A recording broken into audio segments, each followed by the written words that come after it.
Viewers మనం వచ్చేసి 17th lesson చూస్తూ ఉన్నాము. హవా అనేటువంటి లెసన్ ఎన్సీఆర్టీ సిబిఎస్ఈ సిలబస్ అనమాట. హవా అంటే గాలి.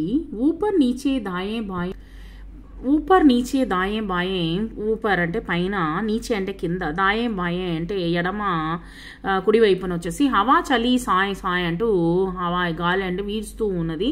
మున్నీకు చేడ్కర్ చడగయి పేడ్ పర్, పైన వచ్చేసి చెట్ల పైన నుంచి, తర్వాత వచ్చేసి మున్ని పైన నుంచి హాత్ నహి ఆవుంగి, చేతులు అట్లే పైకి తీసి ఆ యొక్క గాలిలో ఎగురుతున్నట్టు ఉంది. దూర్మే ఊడు జావుంగి, దూరం నుంచి నేను అట్లాగే ఎగురుకుంటూ ఉంటాను. మున్ని బోలి హన్స్కర్ హవా రాణి బస్కర్ పకడ్ తుజే మై లావుంగి, నేను వచ్చేసి పట్టుకొని వచ్చేస్తాను. ఫుగ్గే మే లే జావుంగి, నేను వచ్చేసి బుడ్డల్లో తీసుకొని వెళ్ళిపోతాను.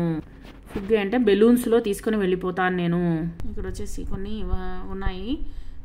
హవా, ఫుగ్గా, గుబ్బారా, खेल, मुन्नी. कुछ शब्द नीचे दिए गए हैं, आप उनमें से भी शब्द चुन सकते हैं.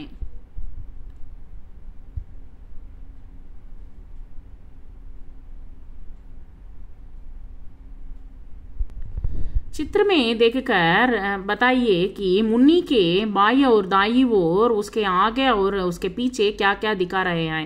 ముందు వెనక ఎవరున్నారు, తర్వాత వచ్చేసి ఎడమ కుడివైపు ఎవరున్నారు అనేటువంటిది మీరు చూసి చెప్పండి. తర్వాత ఇక్కడ వచ్చేసి గుర్రం ఉన్నది. గోడేకు జంగల్ తక్ పహుంచాయి, గుర్రం వచ్చేసి అడవికి వెళ్ళాలి. యా గోడ కేవల్ ఓ కే రాస్తే పర్ హీ చల్తా హై, అది వచ్చేసి ఓ అనేటువంటి దారిలోనే వెళ్తుందనమాట. అది ఎక్కడెక్కడ ఉన్నదో కనిపెట్టి అన్ని అక్షరంపై రుక్ జాతా హై, మిగతా అక్షరాల దగ్గర నిల్చుంటుందనమాట. దాన్ని కనిపెట్టి ఆ యొక్క అడవికి పంపించేటువంటి దారిని చూపించండి. Thank you very much.